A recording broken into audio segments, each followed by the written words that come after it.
Well, hello everyone, and welcome to Orange Perspective. I am your host, Jason R. Thompson. R stands for Robert. And I am here today with our RODs. That stands for Regional Operation Director. There's three of you. I thought maybe we might be able to get the three words. Anyway, who am I sitting here with? I've got three guys. Why don't you guys introduce yourself in case they don't know who you are? Yeah, my name is Adam Walker, and I live in Baltimore. And what region of your Breakout Regional Director, which region do you have? I'm over the Northeast region, so everything from, Syracuse and Rochester would be the most furthest north we have, and then down to Newport News and Virginia Beach. Syracuse and Rochester. What's the best restaurant in the United States that exists in Syracuse? Possibility in Syracuse. Thank you very much. Actually, last time I was there, I ate there twice in one day. Twice in one day. Yes. You're my hero, and I am very jealous of you. Next, we have Brian. As some call him, Asher. Some call me Asher. Yep. Some call me Brian. Some call me, as long as you call me. I guess that's the Call you the for phrase. dinner. I think that's the joke. Yep. Yep. I live in Nashville. I preside over the West region. Which is, give us...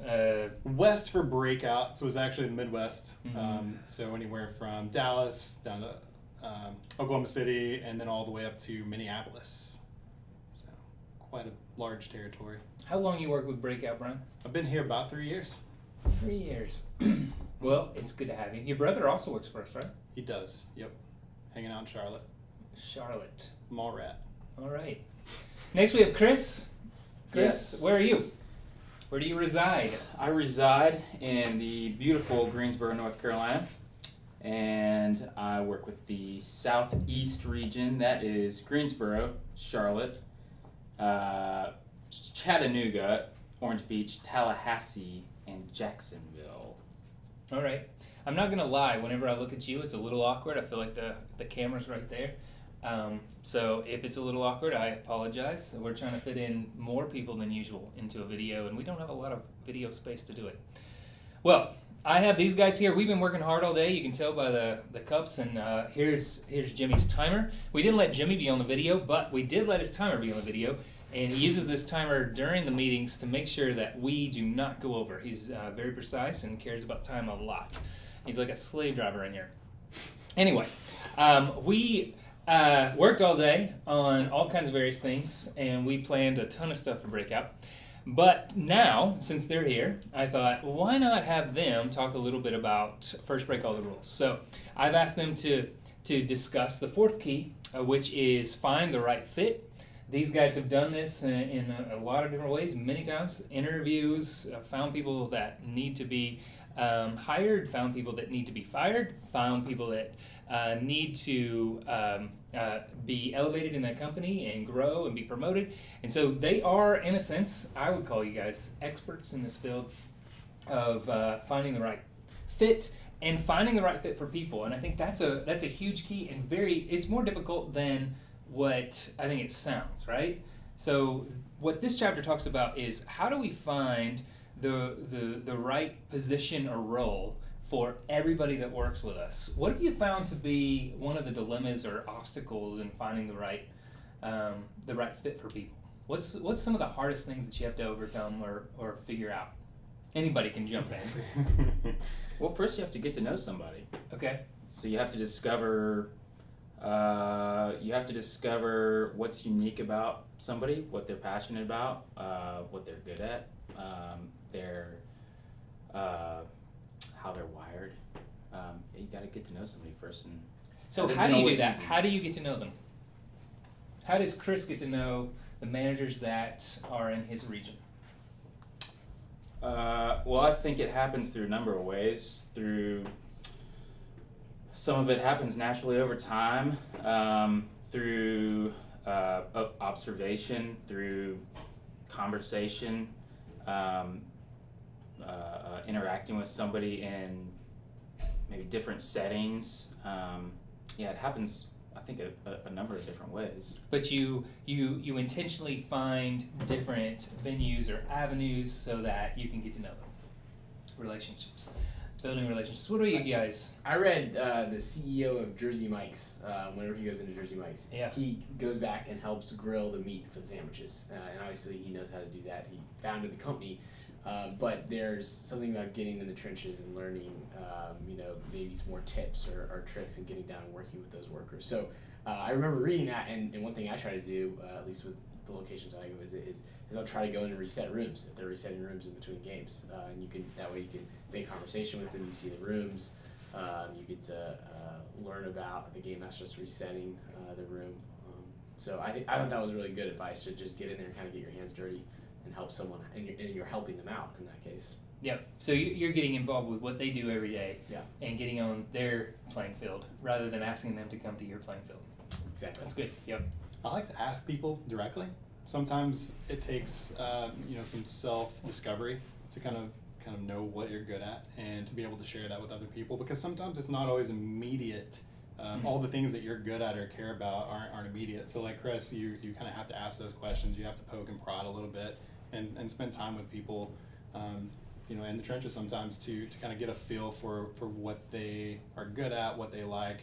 And when you're with them, you have the opportunity then to ask and to kind of get down to the meat of it. Isn't it funny that, like, asking someone, what do you like? What do you want to do? What are the things that fire you up? Asking them directly is such an easy task, but one that we often, I think, forget or we don't think about. Feel like we have to figure it out in some other way. Well, so as we're figuring out what role they should be in, when do you know how to promote someone? When does it get to the point where you realize this person should be promoted and this is the role they should be in? How do you know? For me, I mean, there's a lot of things, but one of the bigger things for me is that somebody is willing to challenge themselves, to step outside of their comfort zone. They take feedback really well, and they implement that feedback. I think that's something that's important. They're willing to take on the challenge, and they deal with change well. Whenever you have something, whenever you want to implement something, a change that is going to maybe upset their normal routine, and if they deal with that positively, and they're able to implement that, I think that goes a long way for me. Yeah. I think in meeting people, you're starting to build impressions, and you're starting to get to know them from the get-go. I put a lot more stock in some of those initial things versus if someone says, hey, I want to become a manager, I want to be promoted, I want to do this, and then they start to try to go out and prove that. I almost look back before they even mentioned that. What were they doing when they knew they didn't feel like they were trying to prove something, when they felt like maybe we weren't watching as closely. Have you ever had someone that is constantly talking about, I want to move up, I want to move up, I want to move up, but you are looking at what their performance is in their job that they have now, and you basically look and say, look, you're not even doing the job you have now.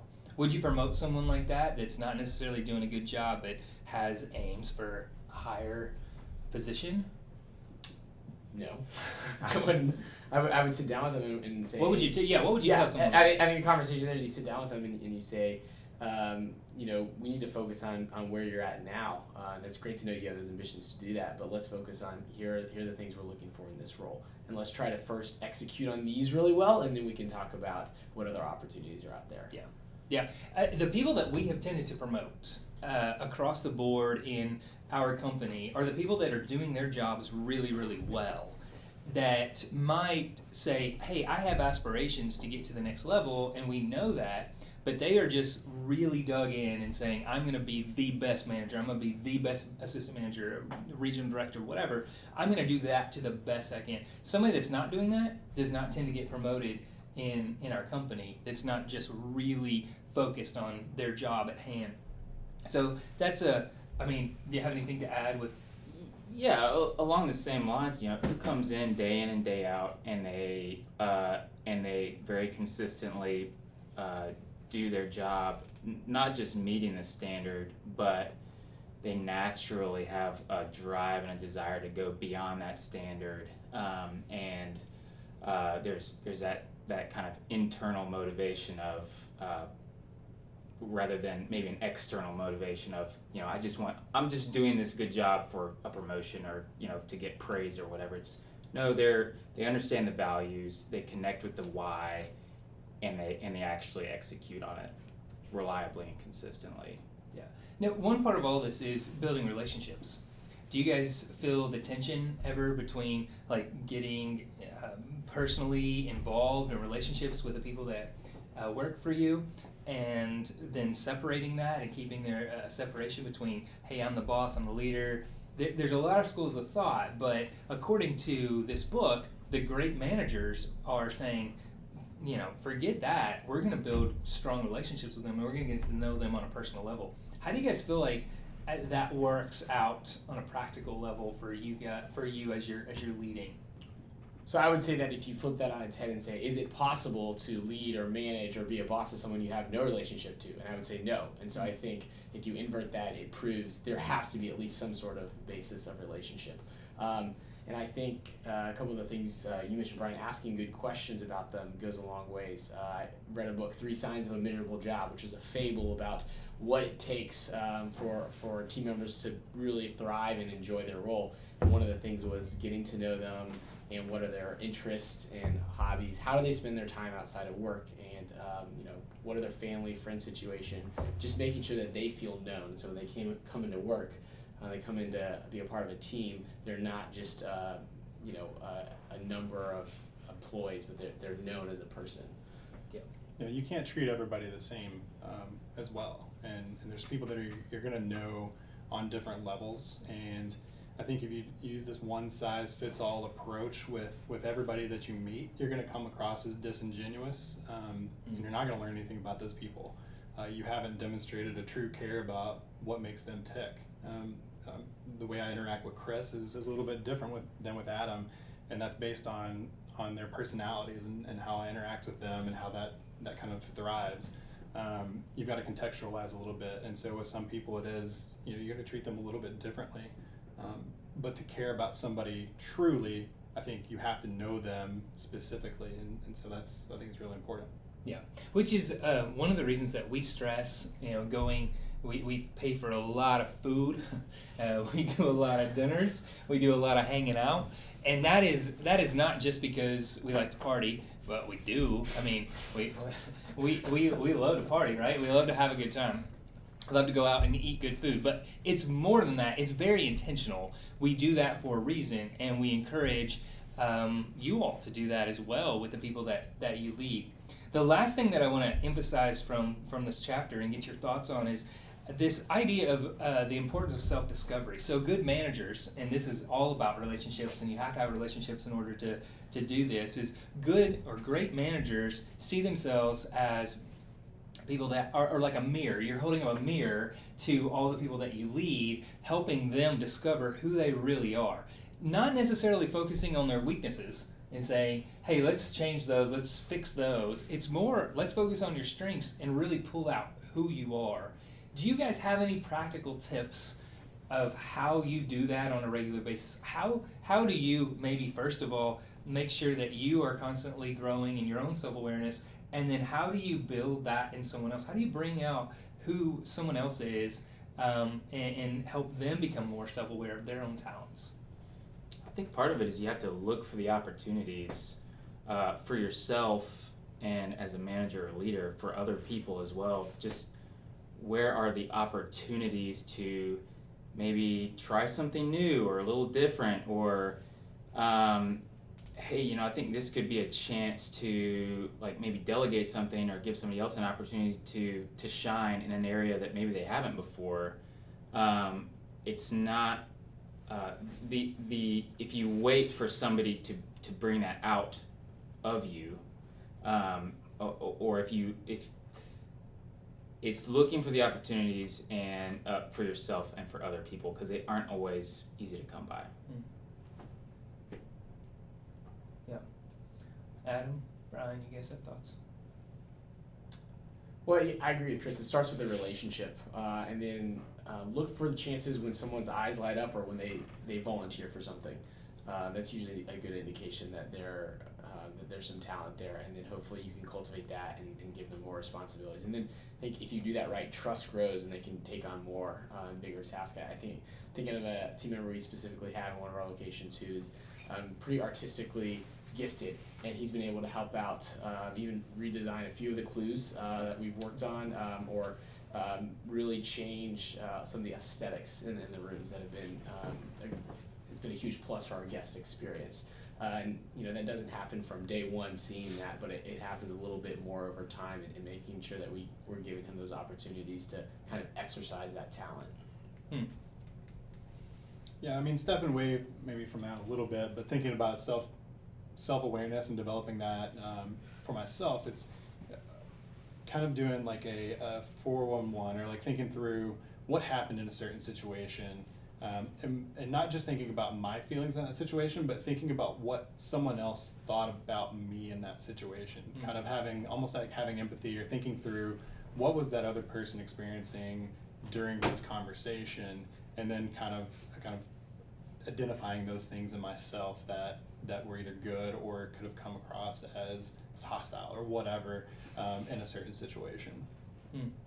Yeah, all this is tricky. It's not easy, right? And we're dealing with human beings, and we're human beings. If you didn't remember, and we're all intricately put together. We all have likes and dislikes, personalities that sometimes clash and sometimes don't. So it's not easy to put all this together. And even in this conversation, when you're building relationships and you're caring for people and you're getting to know them on a personal level, and they think of you as a friend, but then they're late for work, and you have to bring down the hammer and say, hey, you can't be late for work. That is always a tension. And so even in this chapter, they talk about tough love and what that looks like. But even the word love within management is kind of foreign. Like, what is this idea of love? And that's another discussion for another time, but I think it's not easy. I think it's a constant growth and something that you're constantly working at to help people be more self-aware and to find talent and help people grow. And really that is most of what our job is, and we spent most of the day today even talking about that. How do we help people develop into the person that they are meant to be?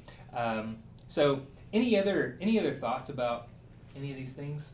Well, one thing I'd add to the tough love Yep. piece, I remember in college, the guy who led our resident life program, I was an RA, resident assistant, he always used caring enough to confront someone. And I never had that concept presented, that I care about you so much that I'm going to confront you on these patterns or habits or issues or things I'm seeing, because I know if this is handled right, it's going to help you grow individually, and then overall it'll help the team. It'll lift everyone. And so I've always remembered that phrase, caring enough to confront, that you're even though you're confronting someone about maybe they're dropping the ball on something, if you do it right, if there's care there, everyone will come out ahead. Yeah, which is an interesting concept that I've thought about as well. When we don't confront, are you really caring for that person? And why do you not confront? A lot of times it's because we're scared, we don't like it, we don't want that person to dislike us, and it's almost from a selfish motive that we don't confront. But if we're really caring for that person long term, then we're going to point those things out and give feedback where feedback is due, and do it in a positive way and constructively and all those things. So, well, I appreciate you guys joining us today and jumping in here. You can see from all of our notes there, we are very modern in how we take notes. We've got lots of plans coming your way. We would love to hear from you in the comment section if you have thoughts about how you help your team find their right path and their right fit and self-discovery. Then we would love to hear your comments, or tell any of these guys something that you would like them to know. I would love to see that as well. You all have a wonderful week. We'll be back in due time. I think this is the last section of First Break All the Rules. So we'll be back with another developmental tool and a book in a couple weeks. See you soon.